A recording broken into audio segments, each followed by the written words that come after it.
baby! Come on! Yes! Come on! Watching Hollywood making a book-to-movie adaptations these days is like watching workers fixing a road. You know that they will fuck it up in at least some way. Either because movie directors don't give a flying fuck about source material and don't have a grain of respect to its authors, or even worse, they see the popularity of the certain franchise as the opportunity to push forward their political messages. Bruh. And we all know how that ends. But every now and then we stumble upon a beacon as we sail this endless ocean of Hollywood's disposal. Which brings us to Dune. Now the reason I'm even making this review is that Frank Herbert's Dune accompanied me through my teenage years and introduced me to one of the best fictional universes of modern literature. So you can imagine how happy I was 3 years ago when I saw that Denis Villeneuve was put in charge of directing the first and soon after the second part of Dune. Because after all, this guy gave us Prisoners, Arrival and the new Blade Runner, so he is more than capable of making a great movie, and even more, a great sci-fi. And he proved that again with Dune Part 1, which was, unlike most of the brainless action movies these days,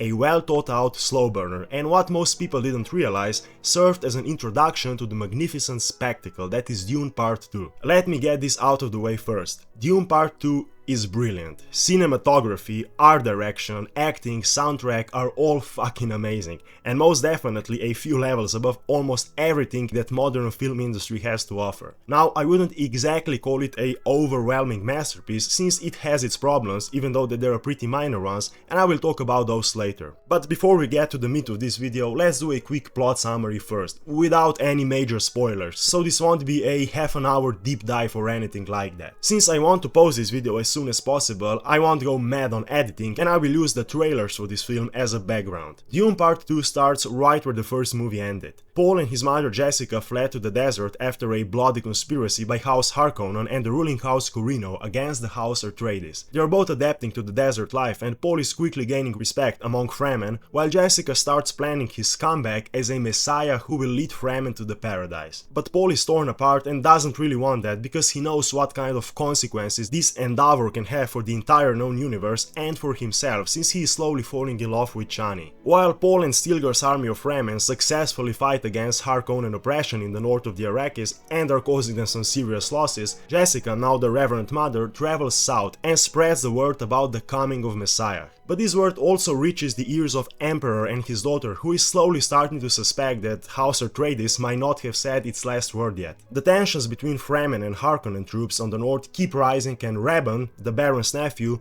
proves that he is incapable of suppressing the rebellion as his actions are driven by his rage and hatred, so Baron decides to give control of the Arrakis to his other nephew, Fade Rauta, a bloodthirsty but intelligent sociopath. And his successful military operations force Fremen to take refuge in the south of the Arrakis, where Paul reunites with his mother and prepares for the final battle against Harkonnens and Emperor to revenge his father and save Fremen for the centuries of oppression once and for all. Now, one of the main criticisms of the Dune Part 1 was its slow pacing, which extends to the first 40 minutes of the second movie. But after that, the pace picks up and keeps increasing until it reaches its peak in the breathtaking, bombastic finale. If I had to describe Villeneuve's Dune as a whole, I'd say it's like that song Free Bird, with a long and slow introduction followed by the majestic solo, and that solo is Dune Part 2. Combine all that with Hans Zimmer soundtrack and you have one of the best sci-fi epics of the 21st century so far. Speaking of soundtrack, Hans Zimmer proved once again that he was the perfect choice for this. The way he captured that desert vibe combined with the mysticism of Fremen culture is just beautiful. When it comes to the movie cast, you rarely see such a number of talented actors in one place, except at the Oscars.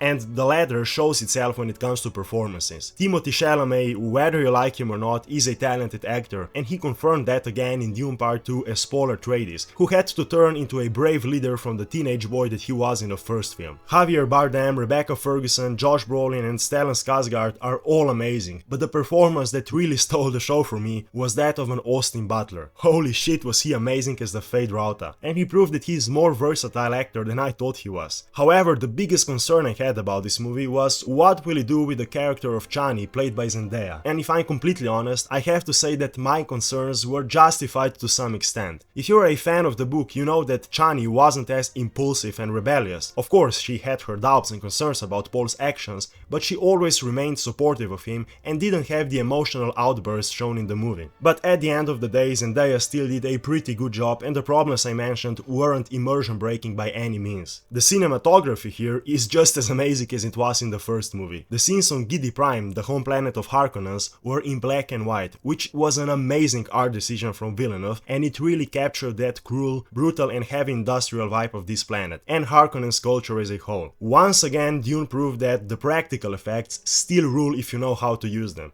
because every scene here is an eye candy to say the least, and I'm not even exaggerating. Now, as a hardcore fan of the book series, I was a bit disappointed that some of the important events from the book had to be cut out due to Dune's already pretty long runtime. For example, Paul and Chani having a child which was killed by Sardaukars, Jessica giving birth to Paul's sister Alia, the Emperor played by Christopher Walken and his daughter played by Florence Pugh were barely in the movie, which was a bit of waste, and I could go on with some less important events that were missing. But after all, you have to understand that Dune is a pretty long and complex book, and if Villeneuve wanted to capture everything, this movie would be at least 4 hours long, and we don't want that. And keep in mind that you won't even notice these little problems if you aren't a die-hard fan of the novel. At the end of the day, Dune Part 2 is fucking amazing. You really see that Denis Villeneuve respects the source material and that he did his best to honor Frank Herbert's legacy. Take notes, Hollywood. Even if you didn't read the book and you are a fan of the genre, you will enjoy this movie, and believe me, this is one of those you must experience on the big screens.